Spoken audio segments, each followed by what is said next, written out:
अब जो बेटा चैप्टर हमें करना है वो है chapter number 17 biology, locomotion and movement, class 11th human physiology. ठीक है बेटा, बहुत प्यारा चैप्टर है, आराम से करेंगे, जल्दी जल्दी नहीं मचाएंगे, पर बिल्कुल सब कुछ समझ में आएगा। आराम से देखो, पूरी एनसीईआरटी कवर होने वाली है। देखो बेटा देखो, एक चीज होती है मूवमेंट। मूवमेंट का मतलब होता है बेटा, जैसे कि मैं बैठ के अपनी पेंसिल मूव कर रहा हूँ, अपनी उंगलियां मूव कर रहा हूँ, तो ये मूवमेंट है। लेकिन इससे बेटा कोई डिस्टेंस तो कवर नहीं हो रहा ना। बैठ, समझ लो आप बैठ एक जगह पे खड़े हुए जंप लगा रहे हो, क्या कर रहे हो, जंप कर रहे हो, जंप कर रहे हो, जंप कर रहे हो, जंप कर रहे हो, लेकिन उससे आपकी सिर्फ मूवमेंट हो रही है। लेकिन क्या लोकोमोशन हो रहा है? क्या आप कोई डिस्टेंस कवर कर रहे हो? नहीं कर रहे। अगर आप डिस्टेंस भी कवर कर सकते हैं, अगर आप ऐसा मूवमेंट किया, आपने ऐसा मूवमेंट किया कि आपने डिस्टेंस भी कवर किया, तो वो लोकोमोशन कहलाएगा। तो हम ये कह सकते हैं कि every movement is not locomotor या locomotion, and every locomotion is a movement. ठीक है बेटा।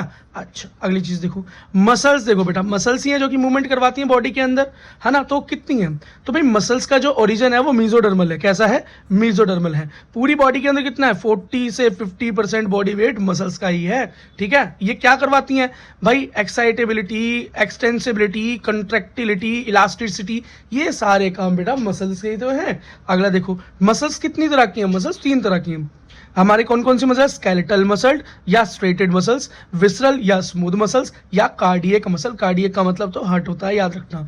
ठीक है। अब इसके अंदर क्या है? स्ट्रेटेड मसल्स में, स्केलेटल मसल्स में स्ट्रेटेशंस होते हैं। अब ये स्ट्रेटेशंस क्या है आगे बात करते हैं, लेकिन याद रखना है कैसा है ये है वॉलेंटरी। वॉलेंटरी का मतलब जिसे आप खुद कंट्रोल कर सकते हैं, जिसे आप खुद कंट्रोल कर सकते हैं। अगला है विद बोन, मतलब जो स्केलेटल मसल्स है वो कहां जुड़ी हैं? सीधा बोन से जुड़ी हैं, उसे आप कंट्रोल कर सकते हैं। और विसरल या स्मूथ मसल्स जो है वो स्ट्रेशंस नहीं है, आगे बात करते हैं व्हाट इज स्ट्रेशंस। लेकिन ये कैसी इनवॉलेंट्री, मतलब आपके कंट्रोल में नहीं रहती। जैसे कि होलो विसरल ऑर्गन जो कि इंटरनल ऑर्गन्स है। जैसे आपका हार्ट आपके कंट्रोल में तो नहीं है ना। हाँ देखो बेटा, अब सॉरी हार्ट की बात कर दी हमने, यहाँ पर हम बात करें लीवर, डाइजेस्टिव सिस्टम, तो ये सारी चीजें आपकी इंटेस्टाइन, ये सब सारी आपकी चीजें आपके कंट्रोल में तो नहीं है ना। ठीक है बेटा। कार्डिक मसल्स क्या है? जैसे वही इनवॉलेंट्री, यहाँ पर भी आपका कोई कंट्रोल नहीं है, ऐसे हार्ट मसल्स कार्डिक मसल्स की कैटेगरी में आती है। ठीक है बेटा। अगला देखो, जब हमने बेटा मसल्स को खोल के देखा तो क्या पाया? मसल्स की एनाटॉमी के अंदर ये मसल है, तो मसल की एनाटॉमी में क्या देखा कि यहाँ पर छोटे छोटे गोल गोल मसल बंडल्स हैं, जिसे फेसिकल्स भी कह देते हैं। अब इन फेसिकल्स के अंदर भी छोटे छोटे स्ट्रक्चर्स हैं। क्या है? छोटे छोटे स्ट्रक्चर्स हैं, जिसे हम क्या कह देते हैं? मसल सेल्स या मसल फाइबर। तो मसल बंडल के अंदर क्या है? मसल सेल और मसल फाइबर है। और उस मसल फाइबर के अंदर भी क्या है? मायोफाइब्रिन। क्या है बेटा? मायोफाइब्रिन। मतलब ये जीरो गोल गोल जो ये हो रहा है ना, ये गोल गोल छोटे छोटे स्ट्रक्चर के अंदर ब्लैक ब्लैक डॉट डॉट है, ये इसकी बात हो रही है। ठीक है बेटा। और ये ब्लैक ब्लैक ब्लैक ब्लैक जो स्ट्रक्चर आपको दिखा दे रहा है ये कहलाता है बेटा फेसिया। क्या कहलाता है? फेसिया। ये फेसिया क्या कर रहा है? ये सारे मसल बंडल्स को जोड़ने का काम करता है। तो क्या ये एक कनेक्टिव टिश्यू है? क्या है? एक कनेक्टिव टिश्यू है ना। अब देखो, एपीमाइसियम, पेरीमाइसियम, एंडोमाइसियम, ये क्या है? ये बेटा मसल्स की लेयर्स हैं, जो मसल्स की लेयर्स हैं। सबसे उभार की मसल्स की लेयर जो है वो एपीमाइसियम है, और जो अंदर है जो मसल बंडल, ऊपर तो मसल की कवरिंग होगी, फिर अंदर की कवरिंग होगी जो मसल बंडल्स को कवर करेगी, तो वो क्या है? पेरीमाइसियम। और उसके भी अंदर जाए तो मसल फाइबर्स है ना अंदर, मसल सेल्स और मसल फाइबर, उसको जो कवर करेगी वो क्या है? एंडोमाइसियम। ठीक है। अब या मायोफाइब्रिल, ये जो मायोफाइब्रिल की हम बात कर रहे थे यहाँ पर कि हमारे मसल बंडल के अंदर मसल सेल है, मसल फाइबर है, उसके अंदर भी क्या है? मायोफाइब्रिल्स है। तो मायोफाइब्रिल्स कैसे दिखाई देता है? देखो बेटा ऐसा दिखाई देता है मायोफाइब्रिल्स। ठीक है। इसके अंदर देखो कुछ जेड लाइन, ये जिगजैग लाइन दिखाई दे रही है, ये क्या है? Z lines. और ये देखो यहाँ पे ये रेड लाइंस दिखाई दे रही है ना। तो ये जो रेड लाइंस हैं, जो डार्क शेड हो रहा है, इनको बोलते हैं डार्क बैंड, और बाकी जो व्हाइट एरिया है इसको बोलते हैं बेटा लाइट बैंड। और इन दोनों को मिलाकर हम बोलते हैं स्ट्रेशन, जिसकी हम बात कर रहे थे कि कहां पर है और कहां पर नहीं है। तो अब देखो ये स्ट्रेशन कहाँ है? लाइट बैंड और डार्क बैंड कहाँ है? तो कहाँ मिलेंगे? स्केलेटल मसल्स में मिलेंगे, विसरल मसल्स में, स्मूथ मसल्स में नहीं मिलेंगे, और लेकिन कार्डिक मसल्स में, हार्ट मसल्स में मिलेंगे। ठीक है बेटा। आगे चलते हैं। देखो बेटा, अब मसल्स के अंदर जो टर्मिनोलॉजी होती है ना बेटा वो थोड़ी सी बदल जाती है, जिसकी जैसे आपको पता है भाई हमारी सेल को कवर क्या करता है, प्लाज्मा मेम्ब्रेन। तो वहां पे हम प्लाज्मा मेम्ब्रेन नहीं कहते, मसल सेल्स के केस में, मसल फाइबर के केस में हम क्या बोलते हैं, उसको बोलते हैं सार्कोलीमा। क्या बोलते हैं, सार्कोलीमा। तो कहीं सार्कोलीमा लिखा है तो समझ जाना प्लाज्मा मेम्ब्रेन की बात हो रही है। अंदर क्या होता है, साइटोप्लाज्म भरा होता है सेल के अंदर, तो वो साइटोप्लाज्म क्या आपका मिलेगा, सार्कोप्लाज्म। क्या मिलेगा बेटा, सार्कोप्लाज्म। और अंदर एंडोप्लाज्मिक रेटिकुलम होता है ना, एक स्मूथ एक रफ, है ना। तो अगर एंडोप्लाज्मिक रेटिकुलम की जगह यहां पर क्या मिलेगा, सार्कोप्लाज्मिक रेटिकुलम। क्या मिलेगा, सार्कोप्लाज्मिक रेटिकुलम। और ये क्या स्टोर करके रखता है अंदर, कैल्शियम आयंस स्टोर करके रखता है। और यही कैल्शियम आयंस बेटा हमारी मसल्स को कॉन्ट्रैक्ट कराने में और रिलीज कराने में, रिलैक्स कराने में हेल्प करते हैं। ठीक है, अब हम क्या पढ़ते हैं बेटा आगे। अब बेटा सार्कोमियर का स्ट्रक्चर समझ लेते हैं। अब सार्को का मतलब तो आप समझ ही गए हो कि मसल सेल्स या मसल फाइबर्स की बात हो रही है। और अभी अभी हमने मायोफाइब्रिन का एक स्ट्रक्चर देखा था जिसके अंदर हमने ये जिगजैग लाइंस देखी थी और ये light band and dark band देखे थे। अब इस मायोफाइब्रिन का एक हिस्सा अंदर से ले लिया, एक सेक्शन ले लिया, जिसे हमने क्या बोला बेटा, इसे हमने बोला सार्कोमियर। अब सार्कोमियर का स्ट्रक्चर समझते हैं बेटा। एक्चुअली क्या होता है, ये सेल जो हमारी मसल होती है ना, जब खुलती है तो ये गैप खुल जाते हैं, जब बेटा वो कॉन्ट्रैक्ट होती है तो ये कॉन्ट्रैक्ट हो जाते हैं। आगे देखेंगे कैसे होता है, लेकिन इनका स्ट्रक्चर समझना बहुत जरूरी है उससे पहले। ठीक है, तो बड़ा ध्यान से समझना बेटा, ईजी है बहुत। देखो ये जेड लाइन होती है, तो दो जेड लाइन है, दो जेड लाइन दिखाई दे रही है वहां पर। ये देखो आप, ये हाफ लाइन से जो कि मिल नहीं रही, ठीक। और बीच में क्या है, डार्क बैंड आपको दिखाई दे रहा है।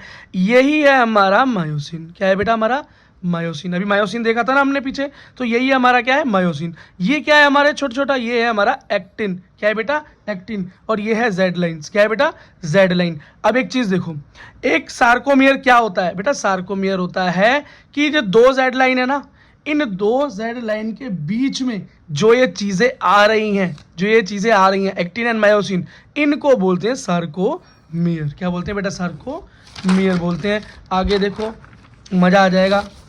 देखो जब दो अब ये दो जेड लाइन के बीच में, पहले नॉर्मल जेड लाइन, अब यहां पर अलग अलग जेड लाइंस के बीच में देखना है। ये समझ लो कि ये समझ लो कि बेटा आपने दो क्या जोड़ दिए, सार्कोमियर आपस में जोड़ दिए।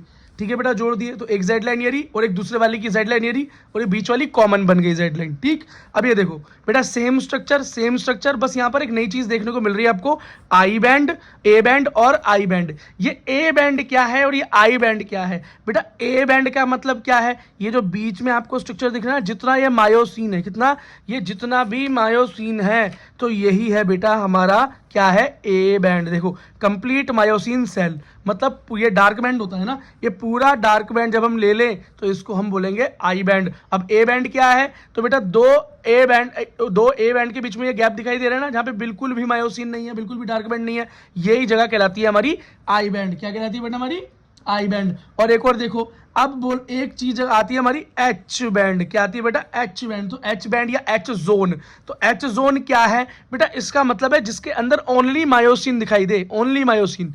थोड़ा सा भी इसके अंदर ये थोड़ा सा भी बेटा मायोसिन के अलावा कुछ और नहीं होना चाहिए, एक्टिन प्रोटीन बिल्कुल भी नहीं होनी चाहिए। जबकि ए बैंड के अंदर आप क्या देख रहे हो कि मायोसिन पूरा आ रहा है, तो हाफ इसके अंदर एक्टिन भी आ रहा है ना, लेकिन एच जोन क्या है, जिसके अंदर सिर्फ और सिर्फ मायोसिन आ रहा है और थोड़ा सा भी एक पॉइंट बराबर भी इसके अंदर क्या नहीं आ रहा है, एक्टिन नहीं आ रहा है।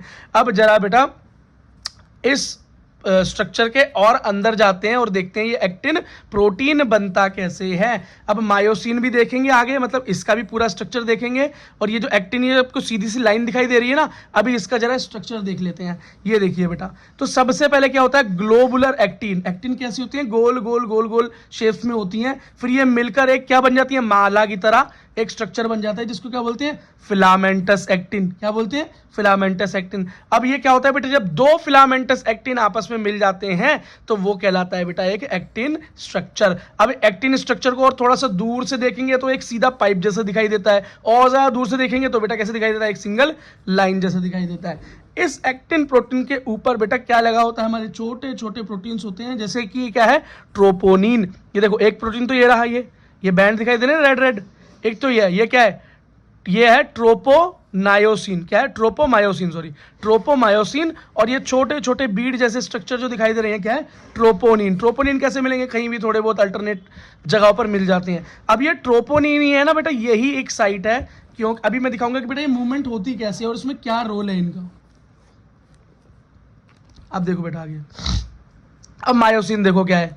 अब मायोसिन जो है ना, जो आपको रेड बैंड दिखाई दे रहा था, डार्क बैंड दिखाई दे रहा था, उसका एक फुल कंप्लीट स्ट्रक्चर ये है। इसके अंदर बेटा एक स्ट्रक्चर तो आपको दिखाई दे रही है इसकी पूंछ, और एक दिखाई दे रहा है इसका सर। तो जो सर होता है उसे बोलते हैं हम हार्ट, क्या बोलते हैं, सॉरी हेड, ये तो हेड हो गया, और ये हो गई टेल। तो बेटा इसको क्या बोलते हैं, इस जगह को बोलते हैं लाइट मैरोमायोसिन। मत क्योंकि अब ये मैरोमायोसिन क्या है, क्योंकि ये मायोसिन बेटा पॉलीमर है किसका, मेरोमायोसिन का। मेरोमायोसिन क्या है, छोटे मेरोमायोसिन मतलब छोटे छोटे स्ट्रक्चर से, जैसे कि अभी तुमने देखा कि हमारा एक्टिन कैसे बनता है, ग्लोबुलर एक्टिन से बनता है। तो हमारा ये मायोसिन कैसे बना हुआ है, ये कैसे बना हुआ है, ये बना हुआ है मेरोमायोसिन से मिलके। तो बेटा ये कैसी जगह है, ये लाइट मेरोमायोसिन, खाली टेल है। और जहां पर ये बड़ा सा कॉम्प्लेक्स दिखाई दे रहा है, ये क्या है हमारा, ये हमारा हैवी मैरोमायोसिन। क्या है बेटा, हैवी मैरोमायोसिन। अब यहां पर हमको दिखाई दे रहा है हेड और एक शॉर्ट आर्म, मतलब जो गर्दन वाली एरिया ना, इसको शॉर्ट आर्म बोल रहे हैं। क्या बोल रहे हैं इसे,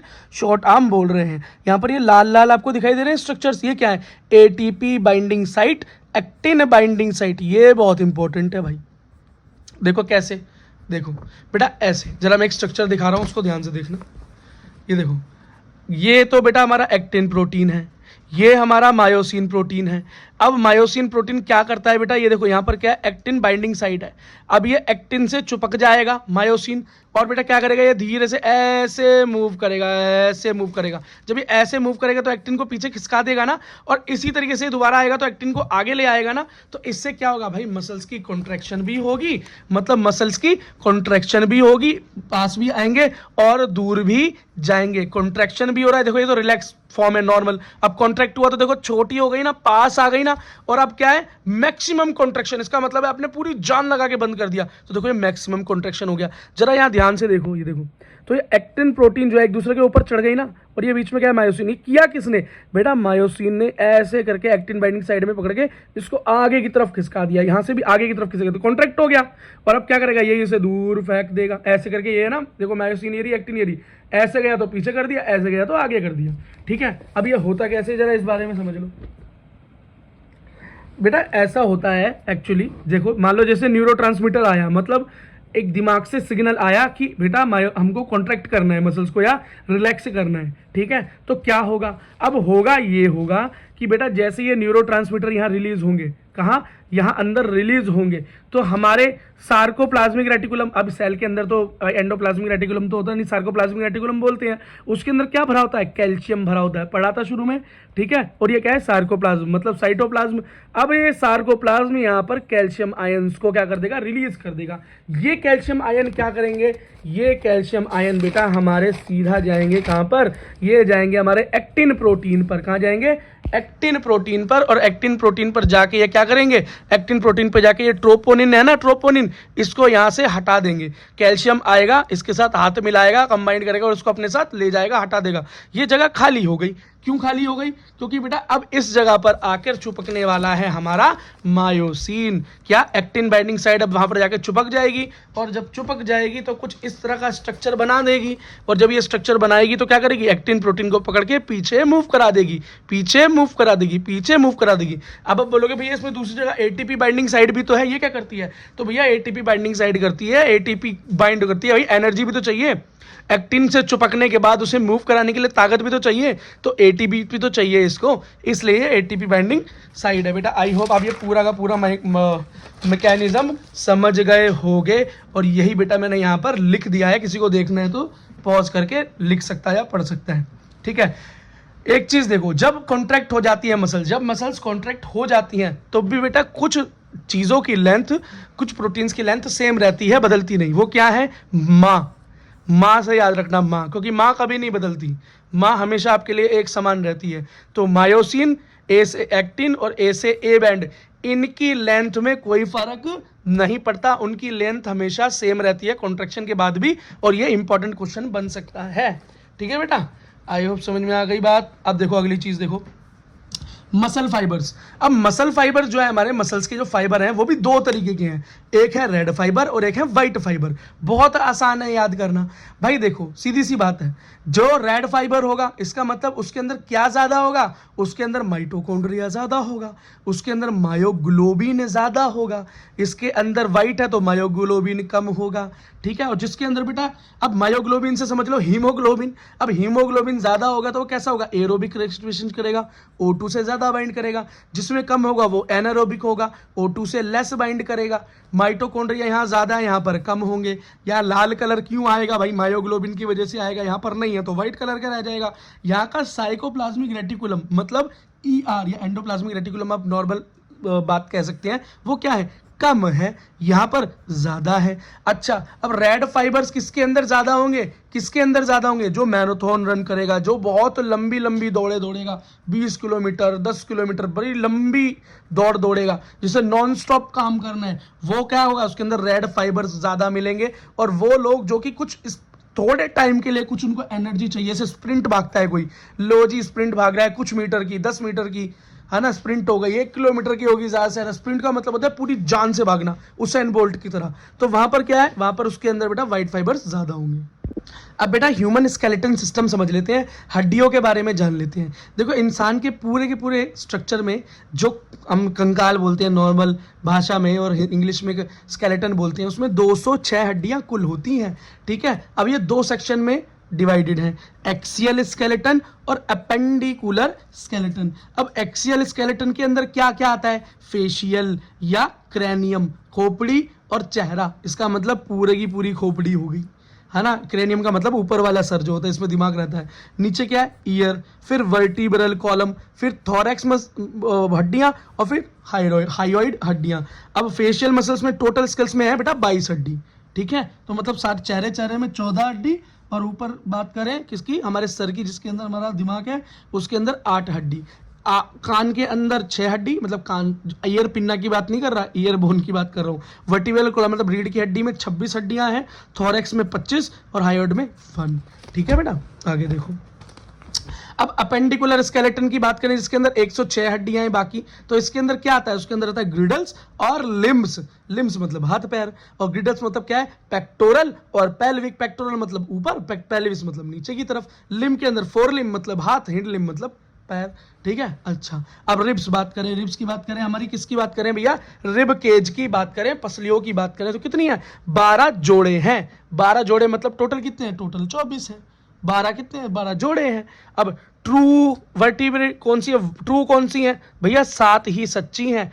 और 7 मतलब 7 सच्ची से मतलब 1 2 3 4 5 6 7 तक तो सच्ची हैं। अब ये सच्ची क्या होती है, ये मान लो आपकी रीढ़ की हड्डी है और यहाँ से ये वर्टिब्रल आपकी ये पसली निकली, अगर ये पसली आपस में जुड़ गई, कहाँ, इधर आकर अलग अलग इंडिविजुअल जुड़ रही है, तो ये ट्रू है, ऐसी 7 हैं। अब उसके बाद 8 9 10 फॉल्स हैं, क्यों, क्योंकि ये बेटा आकर 7वीं से ही जुड़ जाती हैं, 7वीं से जुड़ जाती हैं, 7वीं पसली से जुड़ जाती हैं, वर्टिब्रल कॉलम से, या आगे सॉरी सामने नहीं जुड़ती। अब फ्लोटिंग क्या है, कुछ तो ऐसी हैं जो जुड़ती नहीं, पीछे से निकल कर तो आती हैं, लेकिन आगे क्या है, हवा में ही रहती हैं। ऐसी कौन सी है, 11वीं और 12वीं वर्टिब्री। अब जरा खोपड़ी की हड्डियों के बारे में देख लो बेटा, इस स्ट्रक्चर को याद रखना, आसानी से याद हो जाएगा। देखो ये मान लो आपकी खोपड़ी है, ये देखो मैंने नाक बना दी, ये देखो बना दी आँख, आप ये क्या कर रहे हो, स्माइल कर रहे हो नीट में पास होने के बाद, ठीक है। अब ये देखो बेटा हड्डियों का स्ट्रक्चर देखो, सामने फेशियल मसल्स, सामने फेशियल मसल, फेस आपका सामने है। अब इधर देखो, इधर क्या है, टेम्पोरल मसल्स, इधर कान की हड्डी, एक तरफ, यही तो होगा, 2 हो गई। सबसे ऊपर है ओसिपिटल, कौन सी है, ओसिपिटल। और आपके जो हेड पे बिल्कुल सर के ऊपर अगर कोई मारे ढपक, तो वहां पर टपली मारते तो क्या है वहां पर, ये हमारी परेटियल लोब। अब खुद देखो कितनी है, परेटियल 2, टेम्पोरल 2, फेशियल 1, ओसिपिटल 1। इस तरीके से आपको स्केल बोन्स याद हो जाएंगे, इस स्ट्रक्चर को कभी भूलने का नहीं, ठीक है बेटा।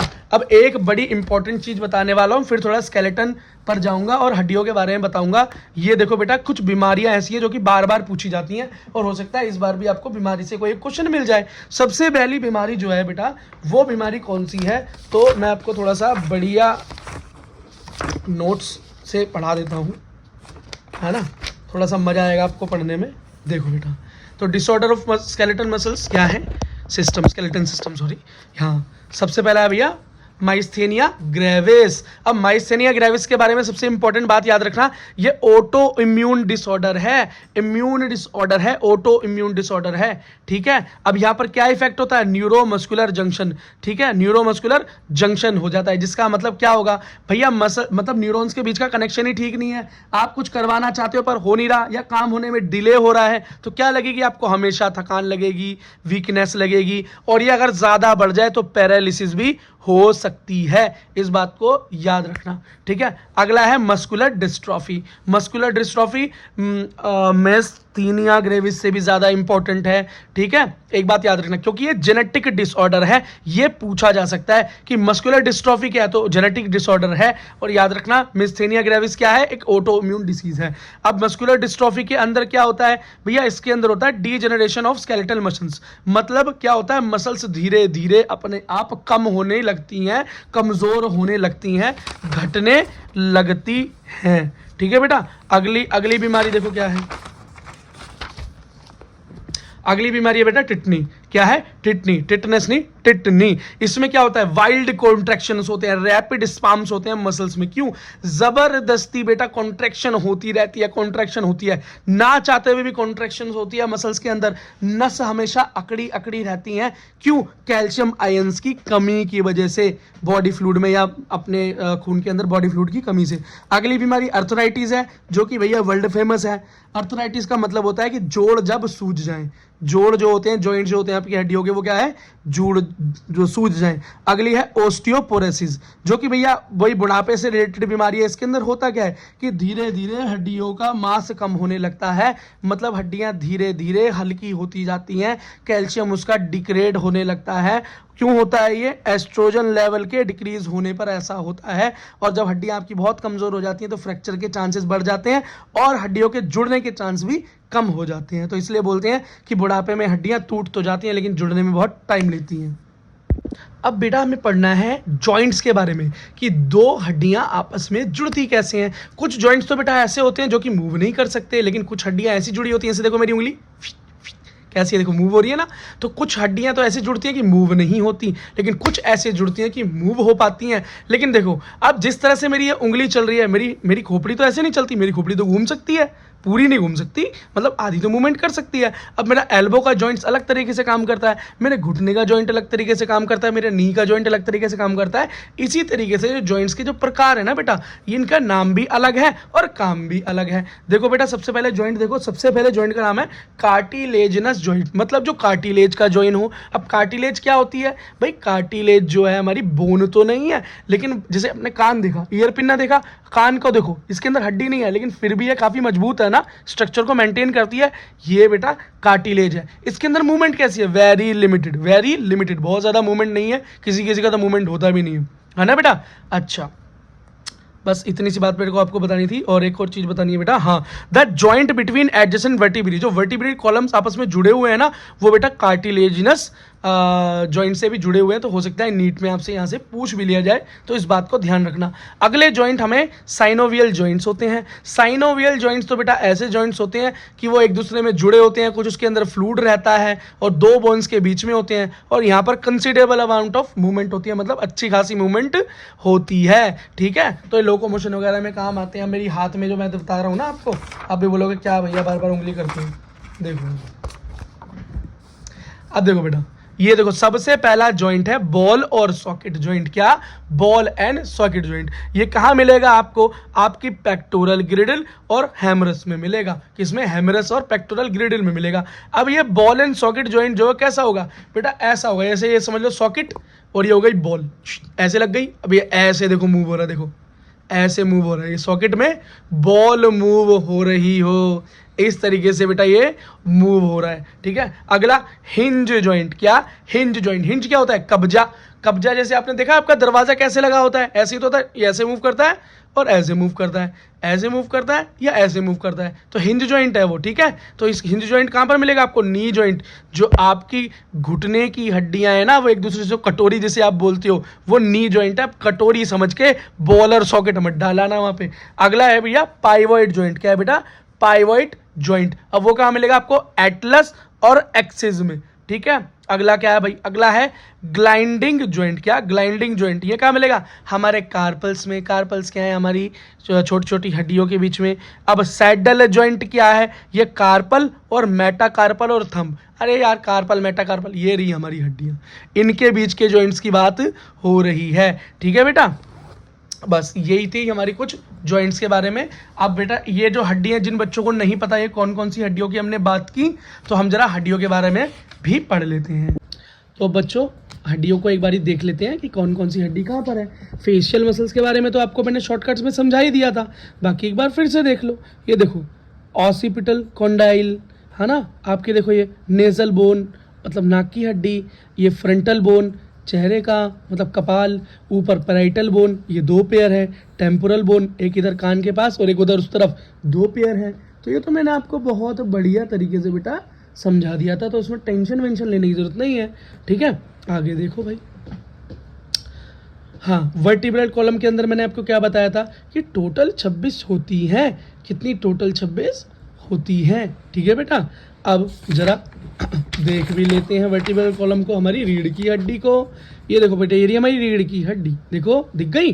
देखो ऊपर क्या है, सर्वाइकल हड्डियां। गर्दन की हड्डी को क्या बोलते हैं, सर्वाइकल वर्टिब्री। कितनी होती है इसके अंदर वर्टिब्री, 7। कितनी होती है, 7, याद रखना ही है। गले में कितनी हड्डी होती है, गले में, गर्दन में, गले में तो नहीं बोलते, खैर गर्दन बोलते हैं बेटा, क्या बोलते हैं, 7। अब थोरेसिक मतलब छाती में 12, छाती में 12, लंबर मतलब पेट कितनी, 5।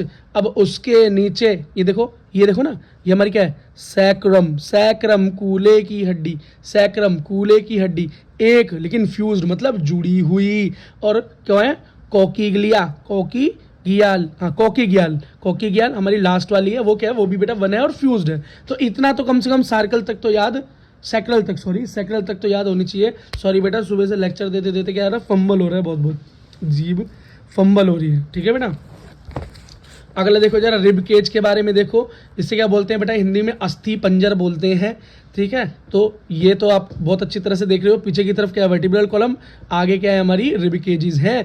12 पेयर होते हैं, टोटल 24 होती हैं। अब ये रिब केज क्यों बोलते हैं इसको, जाल जैसा दिखाई दे रहा है ना, बंद जाल जैसा, बंद केज जैसा, इसलिए बोल देते हैं। अब देखो ट्रू कितनी है इसके अंदर, ट्रू बोलते हैं बेटा जो कि आपस में वहां से आकर आगे चिपक जाती हैं, स्टर्नम पर चिपक जाती हैं। तो 1 से लेके 7 नंबर तक है ट्रू रिब्स।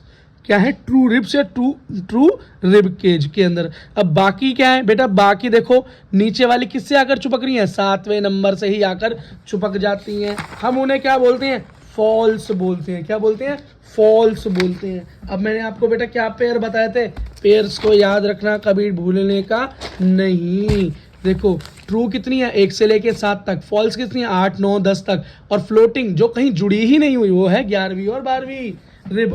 देखो 11वीं और 12वीं रिब को जरा देखो एक बार, देखो ये किसी से भी जुड़ी ही नहीं हुई है, 11वीं 12वीं फ्लोट करती हुई नजर आती हैं। लगता है जैसे कि हवा में है, लगता है मैं हवाओं में हूँ, है ना। अब ये देखो जरा आप अपने आर्म्स की हड्डियां देख लें, हमारे हाथ से मेरा मतलब है पूरी बाह, पूरे लिम्ब की हड्डियां देख लें, right pectoral, girdle and upper arm. ठीक है, अब इसको आराम से देखें बेटा। देखो सबसे पहली हड्डी humerus radical ulna, humerus radical ulna. ये देखो ह्यूमरस आपकी ऊपर वाली बोन, जिससे आप अपने डोले दिखाते हो ना, डोले जिस मसल्स के ऊपर होते हैं, बड़ी लंबी सीधी हड्डी क्या है, हेमरस है। क्या है, हेमरस है। फिर उसके बाद बेटा आपकी ये जो कलाई है ना, कलाई से ऊपर बेटा इसके अंदर क्या है, गैप है, 2 हड्डियां मिलकर बनती हैं, 2 हड्डियां मिलकर चिपकती हैं कलाई में। तो इसको क्या बोलते हैं बेटा, एक जो थोड़ी मोटी साइड पे है उसे बोलते हैं रेडियस, और जो थोड़ी पतली साइड पर है उसको बोलते हैं अल्ना। ठीक है, और फिर उसके बाद हम कहाँ गए, फिर हम आ गए अपनी कलाई की हड्डी पर। कहाँ पर आ गए, कलाई की हड्डी पर या हाथों की हड्डी पर आप बोल सकते हैं। तो सबसे पहले हमारी आती है रिस्ट। क्या आती है, रिस्ट, जिसे बोलते हैं कार्पल। रिस्ट बोन कितनी है, 8 है कार्पल। फिर मेटा कार्पल का मतलब क्या है, आपकी हथेली। क्या, आपकी हथेली, पाम बोन कितनी, 5। और फिर क्या है, फेलेंजेसिस मतलब डिजिट्स या उंगलियां। टोटल कितनी हड्डी, 14 हड्डियां। कितनी बेटी, 14 हड्डियां। ठीक है, अब जरा बेटा अपने पैरों की तरफ देखें। पैरों की तरफ देखें, मतलब पूरे लेग की तरफ देखें, कूल्हे की हड्डी से लेके नीचे टो तक जाएंगे, आपकी उंगलियों तक जाएंगे। आओ बेटा जरा आप दर्शन कर लें। देखो सबसे ऊपर जो बोन आती है वो क्या है हमारी, हमारी है फेमर बोन। क्या, फेमर बोन, मतलब अभी कूल्हे वाली हड्डी को छोड़ के नीचे है फेमर बोन। हमारे शरीर में सबसे लंबी हड्डी है ये हमारी जांग की हड्डी, हमारी जांग की हड्डी, हमारी फेमर बोन क्या है, हमारी थाई बोन सबसे लंबी बोन है। उसके बाद आती है टिबिया। क्या आती है, टिबिया। टिबिया जो है बेटा ये रही। अब जैसे मेरी कलाई, जैसे हमारी हाथ की जो हड्डी थी हमारे किससे, हमारे इस कोनी से नीचे, वो भी दो पार्ट्स में डिवाइड थी। हमारे नीचे हमारे काल्स वाली मसल के पास वाली हड्डियां भी दो पार्ट्स में डिवाइडेड है। जो बड़ा साइड है, मोटी हड्डी है, वो क्या है, वो टिबिया है। पतली वाली फिब्यूला है। क्या है, फिब्यूला है। उसके बाद आ गई हमारी टार्सल। टार्सल का मतलब है हमारी टखने की हड्डी। क्या, हमारी एंकल की बोन। कितनी है, 7 है। कितनी है, 7 है। अब उसके बाद बेटा अगली देखो तो ये, अगले देखो जब ये होती है तो ये है मेटाटार्सल, उंगलियों वाली। क्या है, उंगलियों से जुड़ी हुई जो है ये रही, जूम करके दिखाता हूँ। आ जा आ गए मेरे भाई, ये रही, ये दिख रही है डिजिट से पहले। हाँ, तो आपकी उंगलियों से पहले आप अपने तलवा कह सकते हो उसको, ठीक है। और जिसका नंबर होता है। अब फेलेंजिस क्या है, उंगलियों की हड्डी, वो कितनी है, 14। कितनी है, 14। ठीक है बेटा, ओके।